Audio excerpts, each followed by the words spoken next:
फिर कहते हैं गुरु चरणों की जो रज है उसकी वंदना करता हूं। पहले भी इस पर चर्चा हुई थी। श्री गुरु चरण सरोज रज निज मन मुकुर सुधार। गुरु के चरणों की रज से मन का दर्पण स्वच्छ किया जाता है। और वो जो चरण रज है उसका वास्तविक तात्पर्य क्या है? जिस मार्ग पर गुरु चलकर गया है वो कुछ पद चिन्ह छोड़कर गया है। बड़ी खूबसूरत बात किसी ने कही है, हमें रास्तों की जरूरत नहीं है, हमें तेरे कदमों के निशान मिल गए हैं। वो कुछ पद चिन्ह छोड़ता हुआ गया है। उन्हीं पद चिन्हों का आदर पूर्वक अनुसरण करना, यही गुरु चरणों की रज की वंदना है, यही उसका सेवन है। और इसी से मन का मुकुर, मन का दर्पण स्वच्छ होता है। केवल भौतिक धरातल पर जो होता है ना वो सरल होता है, इसीलिए हम बार बार उसी की ओर दौड़ते हैं, हम उसी को पूर्ण समझते हैं। अगर वो पूर्ण होता तो वो करके पूर्ण तृप्ति मिल जाती ना। कितनी महिमा गुरु चरणों की रज की सबने गाई है। पहले आप किसी को गुरु मानो, फिर उसके चरणों की धूल उठाकर अपने माथे पर चढ़ाओ, अच्छी बात है, बहुत अच्छी बात है। पर क्या उससे पूर्णता, क्या उससे तृप्ति का बोध होता है? ईमानदारी से बताओ। अगर केवल यही इसका तात्पर्य होता, अगर यही क्रिया केवल पूर्ण फल देने वाली होती, तो फिर ऐसा करने से पूर्णानंद की, तृप्ति की अनुभूति हो जाती ना। पर होता तो नहीं। आप बताओ, होता है? ईमानदारी से बताओ, होता है? क्या मन के सारे क्लेश दूर हो जाते हैं? मैंने कहा मेरी कुछ बातें आपको भीतर से झंझोड़ेंगी, आपके भीतर हलचल पैदा करेंगी। मेरा काम केवल आपके प्रश्न का उत्तर देना ही नहीं है, आपके मन में प्रश्न खड़ा करना भी है।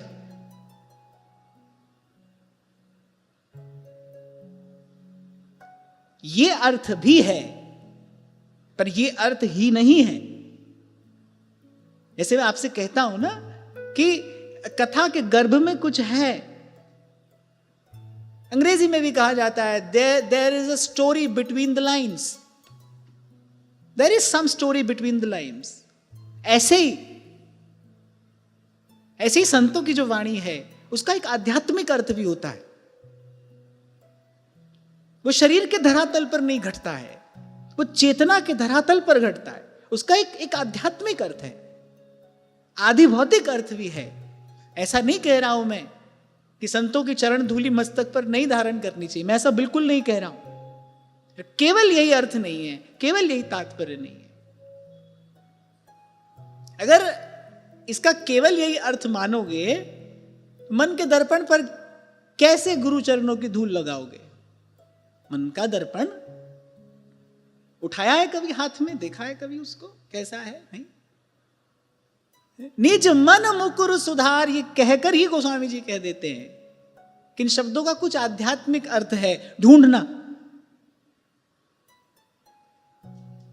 तो गुरु के चरण चिन्हों का अनुसरण करना, जिस मार्ग पर गुरु चलकर गया है, पूर्ण श्रद्धा युक्त हृदय से उन चरण चिन्हों का अनुसरण करना, गुरु के दिए साधन का विधि पूर्वक अनुष्ठान करना।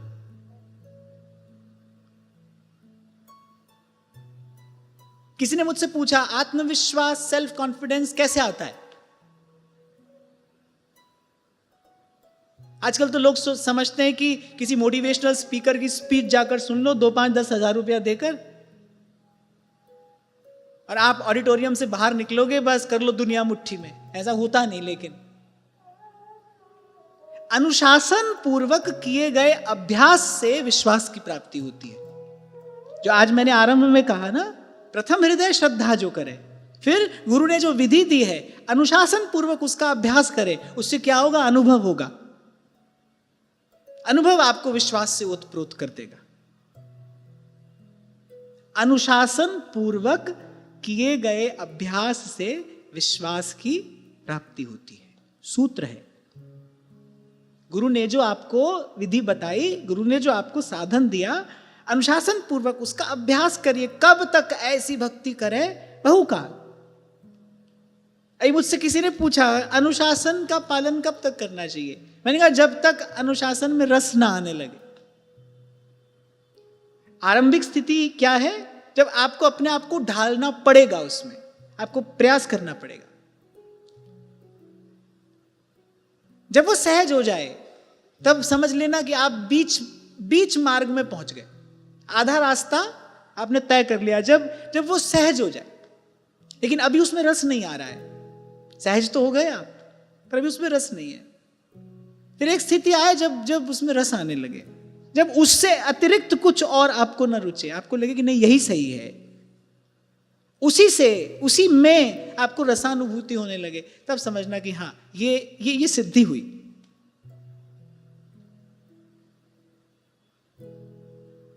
तभी आपसे सदा से कहता हूं भाई, 1000 बातें लाखों सवाल जवाब एक है, बिनु हरि भजन न भव तरिए, निज अनुभव सुन कहूं खगेसा, बिन हरि भजन न जाहि कलेसा। फिर कह रहे बंदो गुरु पद पदुम परागा, सुरुचि सुवास सरस अनुरागा, अमीय मूरिमय चूरन चारु, समन सकल भव रुज परिवारु। ये समस्त भव रोगों का नाश करने वाली गुरु चरणों की रज है। पर गुरु चरणों की रज का सेवन कैसे किया जाए, ये थोड़ा भाव मैंने आपको निवेदन किया, ऐसे किया जाए।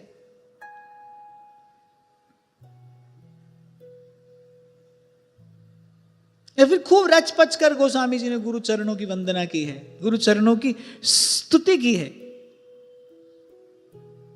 जन मन मंजू मुकुर मल हरनी, जन मन मंजू मुकुर मल हरनी, किए तिलक गुण गण बस करनी, किए तिलक गुण गण बस करनी, श्री गुरु पद नख मणि गण ज्योति, श्री गुरु पद नख मणि गण ज्योति, सुमिरत दिव्य दृष्टि होती, सुमिरत दिव्य दृष्टि होती। हरे राम राम राम सीता राम राम राम, हरे राम राम राम सीता राम राम राम, हरे राम राम राम सीता राम राम राम, हरे राम राम राम सीता राम राम राम, हरे राम राम राम सीता राम राम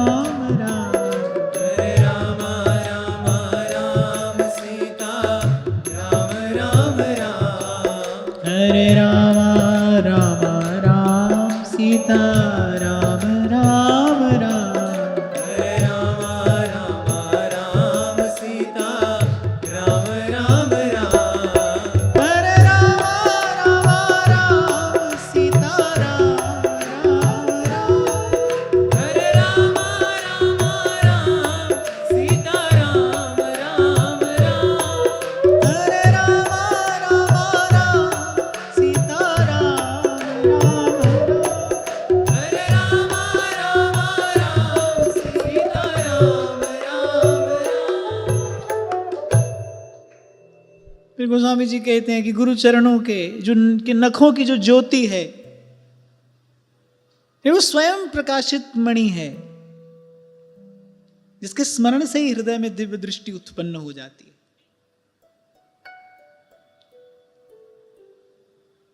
आचार्य के चरणों का स्मरण करना चाहिए। क्योंकि भगवान ने कहा है आचार्यम माम विजानीयात। आचार्य भगवान का ही स्वरूप है, पर कोई भी आचार्य नहीं हो सकता। जैसे अभी आपसे मैंने कहा वस्तु का कुछ लक्षण होता है, ऐसे आचार्य का भी उसका कुछ स्वरूप है।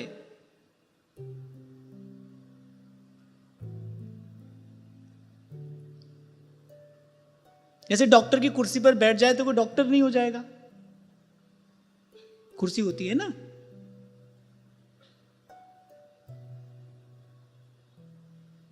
ऐसे किसी के आसन पर बैठ जाने से कोई वही तो नहीं हो जाता।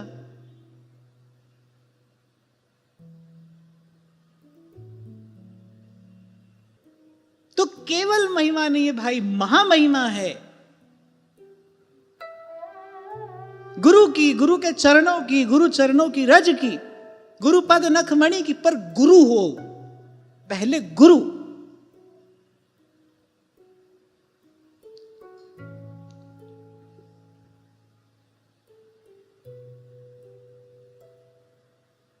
इसीलिए सेवक जी महाराज ने घोषणा पूर्वक कहा, जय जग उद्योत व्यास कुल दीपक श्री हरिवंश चरण शरणम।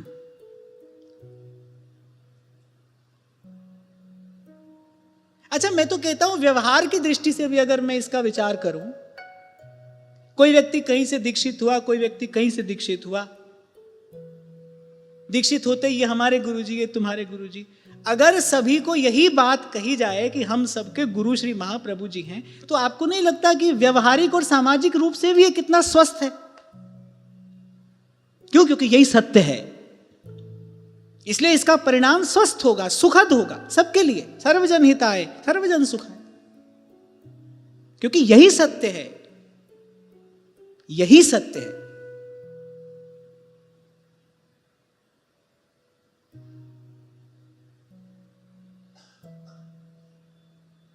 तो श्री गुरु पद नखमणि की स्तुति गोस्वामी जी करते हैं, और उसका प्रसाद भी बताते हैं। सुमिरत दिव्य दृष्टि हिय होती। अरे गुरु चरणों की सन्निधि में रहते रहते संयम पूर्वक, अनुशासन पूर्वक, गुरु द्वारा प्रदत्त विधि का ठीक प्रकार से अनुष्ठान करते करते अब सत्व में स्थिति हो गई है। अब उस दिव्य वस्तु का, अब उस सूक्ष्म वस्तु का अनुभव होता है। जथा सुअंजन अंजिदृग साधक सिद्ध सुजान, कौतुक देखत सैल बन भूतल भूरि निधान। एक सिद्ध अंजन होता है हिमालय के योगियों के पास। अब उस अंजन से अगर नेत्र आंज लिए जाएं तो पृथ्वी के भीतर कहां स्वर्ण है, रत्न है, पर्वतों के भीतर कहां ऐसी कोई मूल्यवान वस्तु है, उसका दर्शन होने लगता है। आश्चर्यचकित होने की आवश्यकता नहीं है, ऐसा होता है। इसलिए उसे सिद्धांजन कहते हैं। अनेक योगियों की आत्मकथा में भी इसका वर्णन मिलता है। तो गोस्वामी जी कह रहे हैं जैसे सिद्धांजन को नेत्रों में लगाकर वो वस्तु जो स्थूल दृष्टि से नहीं दिखाई पड़ती वो भी दिखाई पड़ने लगती है, कह रहे उसी प्रकार गुरु पद रज मृदु मंजुल अंजन, गुरु पद रज मृदु मंजुल अंजन, नयन अमीय दृग दोष विभंजन, नयन अमीय दृग दोष विभंजन, तेहि करि विमल विवेक विलोचन, तेहि करि विमल विवेक विलोचन, बरनौ रामचरित भव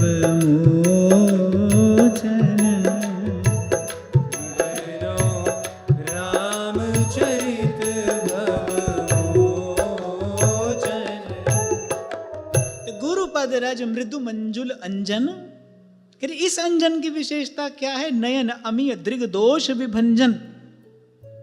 हमारी दृष्टि का दोष क्या है? कहा कि ये दृष्टि के दोष को दूर करने वाला है। गुरु चरणों का जो ये रजरूपी अंजन है, ये दृष्टि दोष को दूर करने वाला है। हमारी दृष्टि में दोष क्या है? नहीं, केवल परदोष दर्शन दृष्टि का दोष नहीं है, गुण दोष दिखाई पड़ना।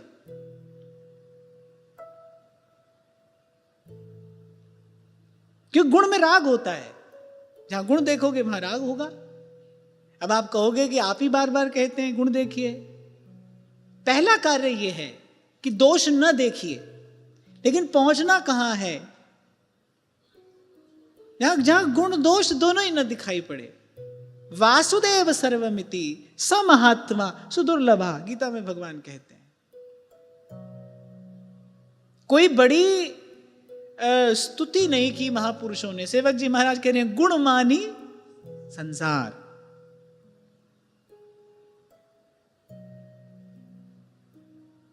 उसकी तत्ववेत्ता तत्वज्ञ महापुरुषों ने कोई बहुत अधिक स्तुति नहीं की, उसमें कोई बहुत अधिक रुचि नहीं दिखाई। भगवान के भजन से क्या होता है? गुण दोष दोनों की निवृत्ति होती है। तो गुरु चरणों की जो ये रज है, यदि ये कोई नेत्रों में आंजले अंजन की भांति, कहा नयन अमीय दृग दोष विभंजन। अब बताओ इस पंक्ति का भौतिक रूप से क्या अर्थ हो सकता है? नहीं हो सकता है।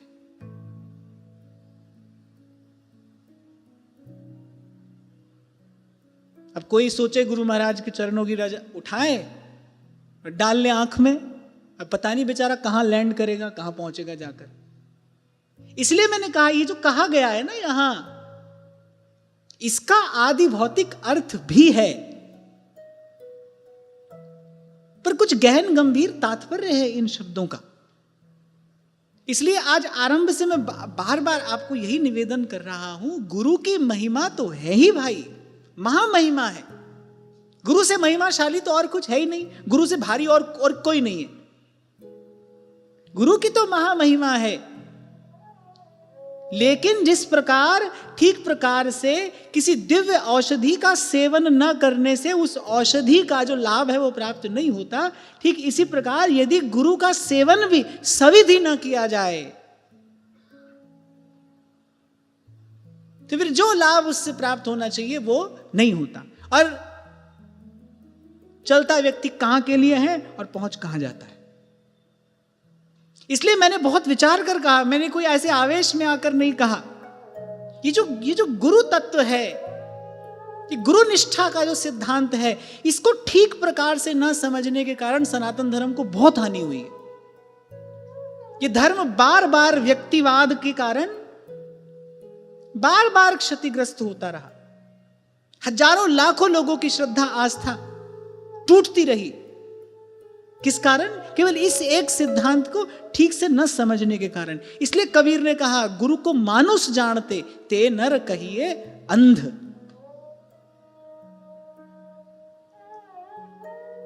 और मैंने आपसे कहा ना कि भौतिक रूप से बाहरी धरातल पर, शारीरिक धरातल पर जो भी क्रिया होती है वो आसान है। मैं आपको दो विकल्प दूं कि गुरु की पूजा के दो विकल्प हैं, चुन लीजिए एक तो ये है, पूजा का थाल सजाकर जाइए, गुरु जी के चरण धोइए, रोरी चंदन का तिलक करिए, आरती उतारिए, अब भेंट रखनी मत भूलिए, वो रखिए। एक तो ये, और एक सदा सत्य भाषण करना है। कौन सी विधि चुनेंगे आप? मैं जानता हूं, बताइए मत, क्योंकि वो सरल है भाई, उसमें कोई कठिनाई नहीं है। पर सिद्धांत को जीवन में धारण करना, इसके लिए आपको अपने आप को देना पड़ेगा। आपको अपनी जेब का धन, अपनी गांठ की वस्तु मात्र खर्च नहीं करनी पड़ेगी भाई। सिद्धांत को जीवन में धारण करने के लिए आपको अपने आप को देना पड़ेगा।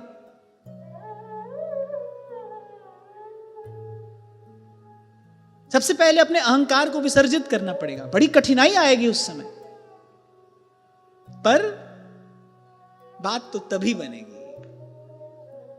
इसीलिए छोटा सा उदाहरण दिया मैंने आपको। आप डॉक्टर के पास गए, आपने औषधि ले ली, आप खूब लाड़ दुलार डॉक्टर का कर रहे हैं, और तो और आप तो कहने लगे अरे आप ही भगवान है, आरती उतारने लगे आप, लेकिन आप औषधि नहीं ले रहे, तो आपका जाना निष्फल है।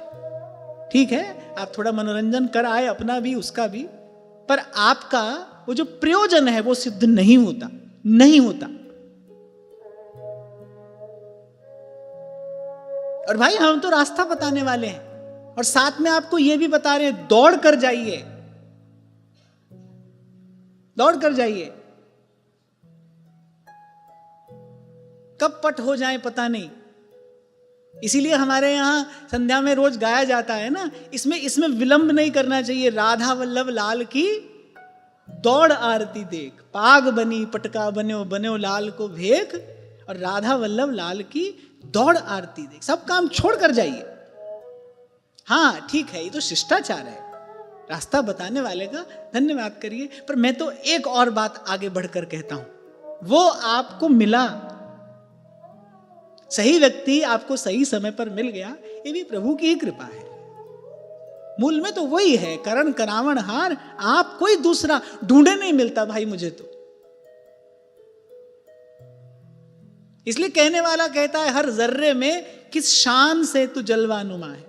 दिनकर साहब कहते हैं ना, रोटी के पीछे आटा है क्षीर सा, आटे के पीछे चक्की की तान है, चक्की के पीछे गेहूं, गेहूं के पीछे वर्षा। अरे पर वर्षा के पीछे तो आज भी भगवान है। सब परत हटाइए, एक है, कोई एक, जो अपनी गांठ खोलकर दे रहा है। उस देने वाले के हृदय में भी शुभ प्रेरणा के रूप में वही बैठा है, लेने वाले के रूप में भी देने का अवसर देने के लिए वही आया है, कोई दूसरा नहीं है।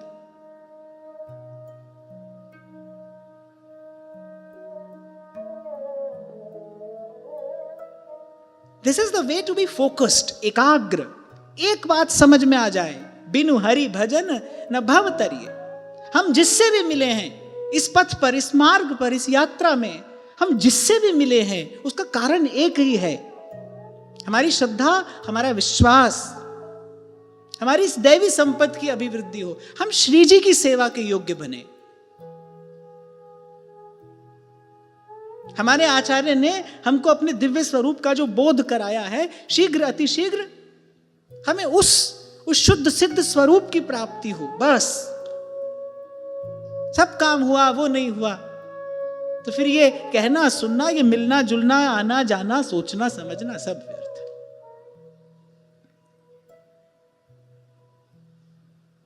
और फिर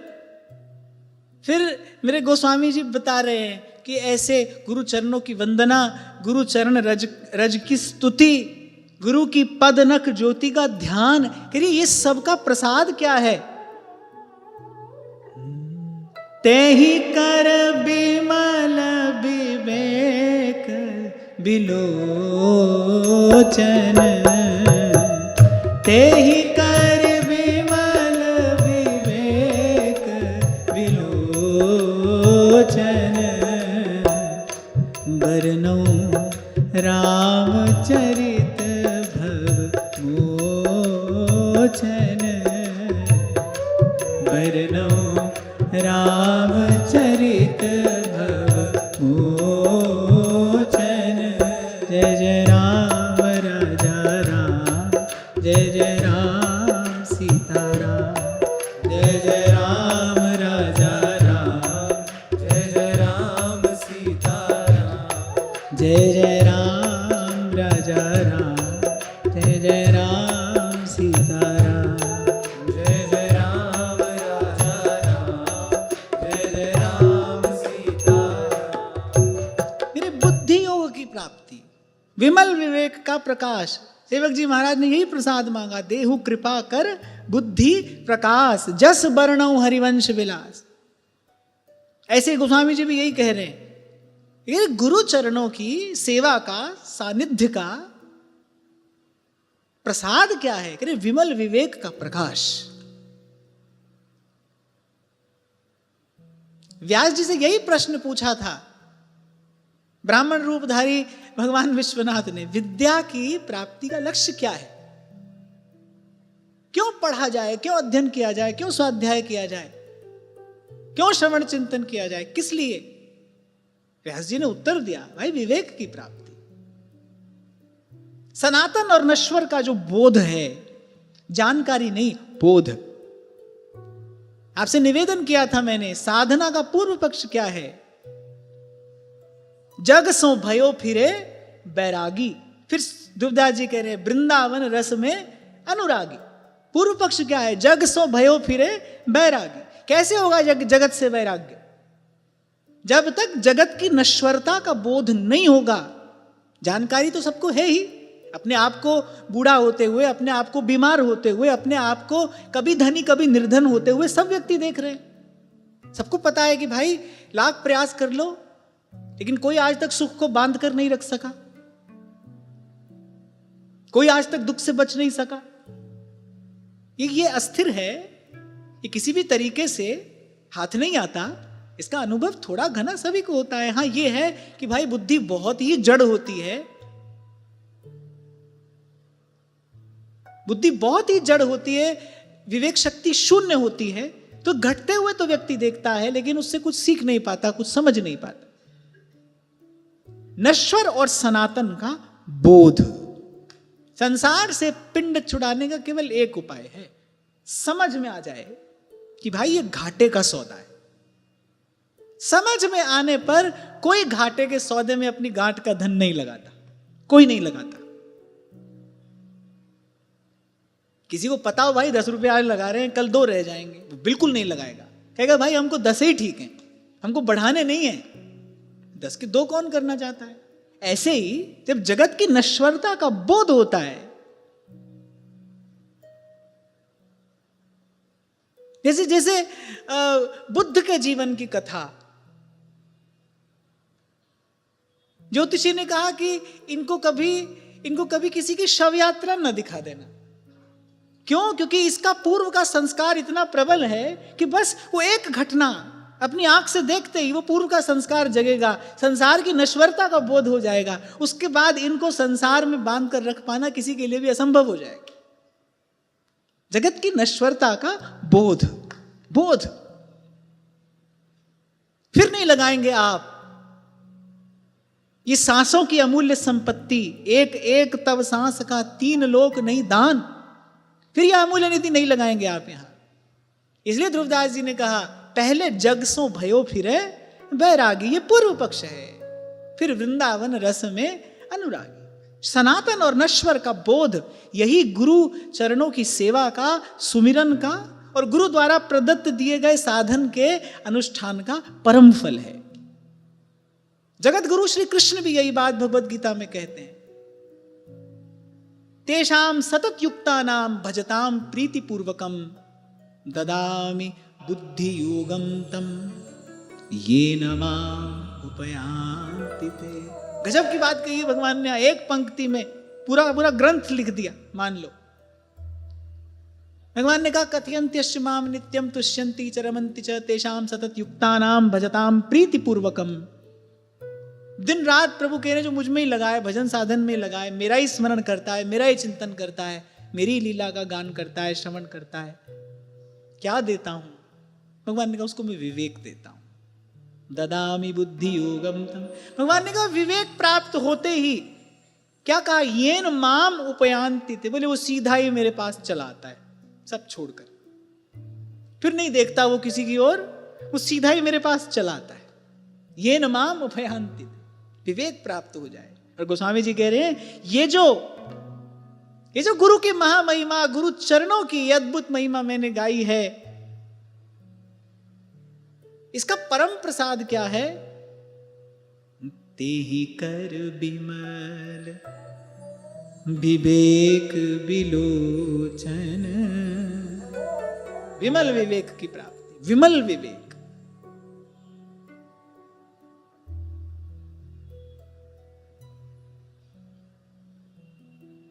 अभी नहीं हो रहा है ऐसा, उसका कारण क्या है? कहीं ना कहीं मनमानी कर रहे हैं, कहीं ना कहीं मनमानी कर रहे हैं। इसलिए जो आरंभ में आपसे मैंने निवेदन किया, गोस्वामी जी मंगलाचरण करते हैं, भवानी शंकरो वंदे श्रद्धा विश्वास पीणो। श्रद्धा और विश्वास, पहले श्रद्धा और फिर श्रद्धा युक्त हृदय से गुरु द्वारा प्रदत्त साधन का अनुशासन पूर्वक, नियम पूर्वक अनुष्ठान विश्वास उत्पन्न करता है। ये श्रद्धा से विश्वास की यात्रा है। वो विश्वास उत्पन्न करेगा। कैसे उत्पन्न करेगा? जब गुरु के बताए मार्ग पर चलोगे। अब कोई महाप्रभु के मार्ग पर चलेगा तो राधा वल्लभ मुख कमल निरख नयन हरिवंश, जब हितजू की रीति से कोई युगल के चरणों का सेवन करेगा, उसको अनुभव होगा। अनुभव होगा तो रस रीति में, रस सिद्धांत में अपने आप विश्वास पुष्ट हो जाएगा, सुदृढ़ हो जाएगा। एक प्रक्रिया है।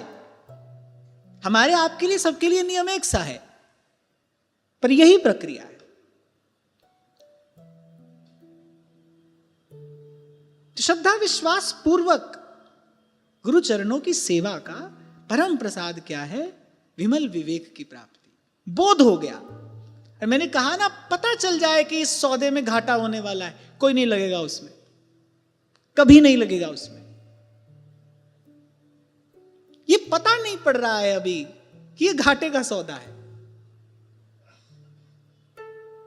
तभी लगे हैं इसमें।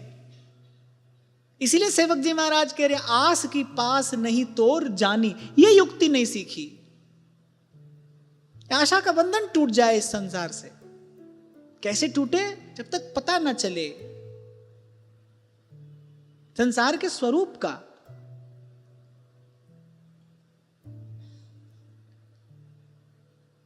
अच्छा, फिर एक और बात है, कोई हमको ऐसी बहुत पड़ी भी नहीं है, कोई ऐसी त्वरा उत्कंठा हैवी तो नहीं, भूख भी नहीं है।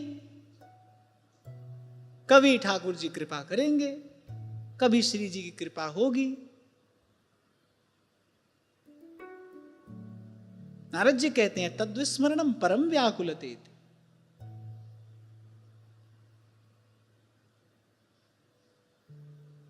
जैसे सुना है मैंने कि विवेकानंद ऐसे हड़बड़ाए दौड़ते फिरते थे, जो मिलता था उसी से पूछते थे, तुमने देखा है भगवान को? मुझे दिखा सकते हो? छटपटाहट, व्याकुलता। रूपदास जी ने भी तो यही कहा।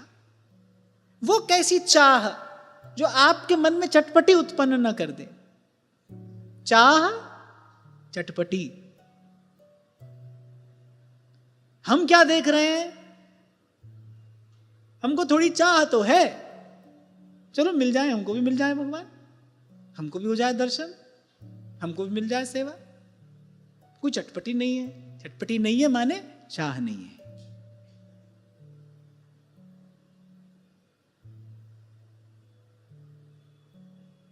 धुआं है तो फिर कहीं आग होगी, धुआं नहीं है तो माने आग नहीं। चटपटी नहीं है तो फिर माने चाह नहीं है। चाह क्यों नहीं है? क्योंकि अभी संसार की उस नश्वरता का बोध नहीं है। वो क्यों नहीं हुआ? अब मैं उल्टा जा रहा हूं स्वयं तक पहुंचने के लिए। बोध क्यों नहीं है? क्योंकि गुरु ने जो मार्ग बताया है उसका अनुशासन पूर्वक अभ्यास नहीं किया जा रहा। करते तो होता, क्रिया की प्रतिक्रिया स्वाभाविक है।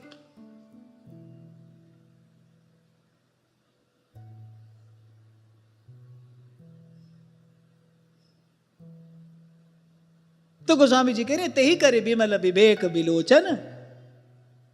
गुरु चरणों की रज से अपने मन के दर्पण को स्वच्छ करके, उस दिव्यांजन से अपने भाव नेत्रों को आंज कर, अब बरनो रामचरित भवमोचन। शुद्ध हुए बिना, बुद्ध हुए बिना उस शुद्ध दिव्य लीला का कोई कैसे चिंतन करे, कैसे मनन करे, कैसे वर्णन करे। श्रीमद वल्लभाचार्य महाप्रभु जी ने जब सूरदास जी से कहा, अरे आंधरे सूर होए के घिघियाए रहे हुए, कछु ठाकुर जी को जस गा। सूरदास जी ने सजल नेत्र होकर कहा, प्रभु जब तक आपकी कृपा ना हो तब तक लीला का अनुभव कैसे हो, और जब तक अनुभव ना हो तब तक गाऊं कैसे। गुरु के सामने कैसे दंभ भरूं? यद्यपि सूरदास जी आशु कवि हैं, कविता रचने में वो जन्म सिद्ध हैं, कविता रचकर सुना देते, पर सूरदास जी ने कहा नहीं, गुरु चरणों में अपनी प्रतिभा का प्रदर्शन नहीं किया जाता। गुरु चरणों में कैसे अपने अपने आशु कवि होने का दंभ भरूं?